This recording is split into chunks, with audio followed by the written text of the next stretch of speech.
فيه نص غزلي على طريق خيال طبعا. يا سلام. طيب تفضل.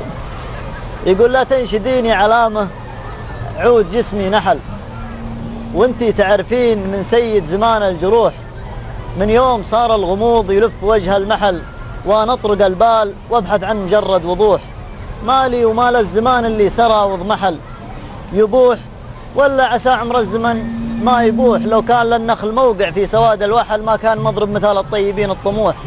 اذكر وانا في الطريق ومر موكب زحل، شفتك على العرش بالوجه الحزين الصبوح، في معصمك نقش حنة وبهدبك الكحل، وبعاتقك رعد غيم ونوض برق يلوح، وبخدك الصبح وبثغرك ملاذ النحل، والمسك والعود الازرق من عروقك تفوح.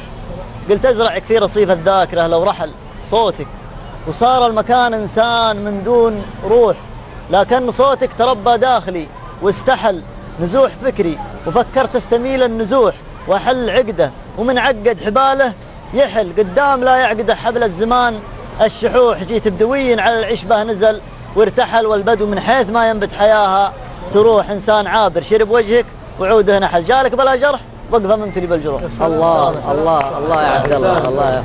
الله اجمل صور الحقيقه. استفزتنا يقول غزل شوي.